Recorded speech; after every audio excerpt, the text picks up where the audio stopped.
ಮುಂಗಾರು ಅಧಿವೇಶನ ಶುರುವಾಗಿದೆ. ಸಚಿವ ಬಿ ನಾಗೇಂದ್ರ ರಾಜೀನಾಮೆಗೆ ಆಗ್ರಹಿಸಿ ಬಿಜೆಪಿ ಸದನದ ಒಳಗೆ ಹಾಗೆ ಹೊರಗೂ ಕೂಡ ಹೋರಾಟವನ್ನು ನಡೆಸುವುದಕ್ಕೆ ನಿರ್ಧಾರವನ್ನು ಮಾಡಿದೆ. ಇದರ ಜೊತೆಗೆ ಬರದ ವಿಚಾರವಾಗಿ ರೈತರ ಪರ ನಿಲ್ಲೋದು ಸೇರಿದಂತೆ ಹಲವು ವಿಚಾರಗಳನ್ನು ಸದನದಲ್ಲಿ ಚರ್ಚಿಸಿ ಆಡಳಿತ ಪಕ್ಷವನ್ನು ಕೂಡ ಇಕ್ಕಟ್ಟಿಗೆ ಸಿಲುಕಿಸುವುದಕ್ಕೆ ಬಿಜೆಪಿ ಪಾಳಯ ಈಗ ರಣತಂತ್ರವನ್ನು ಹೆಣೆದಿದೆ.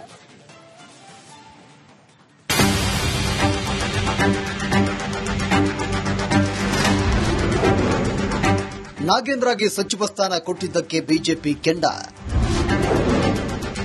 ಸದನದ ಒಳಗೆ ಹೊರಗೆ ಪ್ರತಿಭಟನೆಗೆ ನಿರ್ಧಾರ.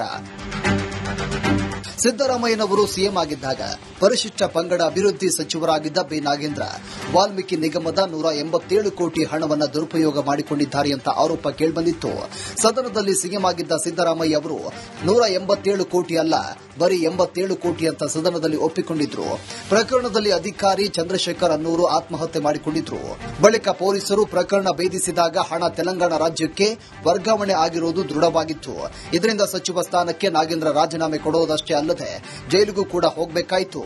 ಇದರ ಕ್ರೆಡಿಟ್ ಅನ್ನು ವಿಪಕ್ಷ ಬಿಜೆಪಿ ತೆಗೆದುಕೊಂಡಿತ್ತು.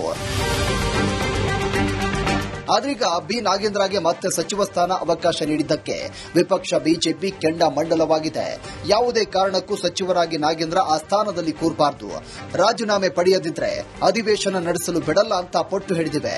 ಹೀಗಾಗಿ ಇಂದು ವಿಧಾನಸೌಧದ ಭುವನೇಶ್ವರಿ ಪ್ರತಿಮೆ ಎದುರು ಬಿಜೆಪಿ ಬೆಳಗ್ಗೆ 9 ಗಂಟೆಗೆ ಪ್ರತಿಭಟನೆ ನಡೆಸಿ ಸದನದ ಒಳಗೂ ನಾಗೇಂದ್ರ ರಾಜೀನಾಮೆಗೆ ಒತ್ತಾಯಿಸಲಿದ್ದಾರೆ. ನಾಗೇಂದ್ರ ಅವರು ಕಳೆದ ಈ ಅಸೆಂಬ್ಲಿಯಲ್ಲಿ ಅವ್ರನ್ನ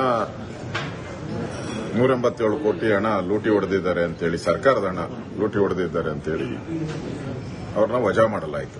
ಮತ್ತೆ ಇದೇ ಸದನದಲ್ಲಿ ಅವ್ರನ್ನ ಮತ್ತೆ ವಾಪಸ್ ತಗೊಂತಾ ಇದ್ದಾರೆ. ಅದಕ್ಕೆ ಇದನ್ನ ಮೊದಲ ದಿನನೇ ಇದನ್ನ ತಾರ್ಕಿಕ ಅಂತ್ಯಕ್ಕೆ ತಗೊಂಡು ಹೋಗಬೇಕು ಅಂತ ಹೋರಾಟವನ್ನ ಫಿಕ್ಸ್ ಮಾಡಿದ್ದೀನಿ. ಅವ್ರ ರಾಜೀನಾಮೆ ಕೊಡೋವರೆಗೂ ನಮ್ಮ ಹೋರಾಟ ಮುಂದುವರಿದೆ. ಇನ್ನು ಬಿಜೆಪಿ ಸರ್ಕಾರದ ಅವಧಿಯಲ್ಲಿ ಬಸವರಾಜ ಬೊಮ್ಮಾಯಿ ಸಿಎಂ ಆಗಿದ್ದಾಗ ಎಸ್ಸಿ ಸಮುದಾಯದ ಮೀಸಲಾತಿ 15ರಿಂದ 17% ಹಾಗೂ ಎಸ್ಟಿ ಮೀಸಲಾತಿ 3ರಿಂದ 7%ಗೆ ಹೆಚ್ಚಿಸಲಾಗಿತ್ತು. ಆದರೆ ಕಾಂಗ್ರೆಸ್ ಸರ್ಕಾರ ಕೆಲ ಕಾನೂನು ತೊಡಕಿನಿಂದ ಮೀಸಲಾತಿ ಹಿಂದಿನಂತೆಯೇ 15% ಮತ್ತು 3%ಗೆ ಇಳಿಸಿದ್ದು, ಮೀಸಲಾತಿ ಹೆಚ್ಚಿಸಿ ಸಮುದಾಯಕ್ಕೆ ಆಗ್ತಿರೋ ಅನ್ಯಾಯ ಸರಿಪಡಿಸುವಂತೆ ಬಿಜೆಪಿ ಆಗ್ರಹ ಮಾಡಲಿದೆ. ಅಲ್ಲದೆ ಈ ಹಿಂದೆಯೇ ನಿರ್ಧಾರ ಮಾಡಿದಂತೆ ಬರ, ಕೆಪಿಎಸ್ಸಿ ಹಗರಣ, ಪರೀಕ್ಷಾ ಅಕ್ರಮಗಳು, ಕಸದ ವಿಷಯ ಸೇರಿದಂತೆ ಹಲವಾರು ವಿಚಾರಗಳನ್ನು ಕೂಡ ಪ್ರಸ್ತಾಪ ಮಾಡಲಿದ್ದಾರೆ. ಒಟ್ನಲ್ಲಿ ಆಡಳಿತ ಪಕ್ಷವನ್ನ ಇಕ್ಕಟ್ಟಿಗೆ ಸಿಲುಕಿಸಲು ಬಿಜೆಪಿ ಪಾಳಯ ಸಜ್ಜಾಗಿತ್ತು. ಇದಕ್ಕೆ ಆಡಳಿತ ಪಕ್ಷ ಹೇಗೆ ಉತ್ತರಿಸುತ್ತೆ ಅನ್ನೋದನ್ನ ಕಾದು ನೋಡಬೇಕಷ್ಟೇ.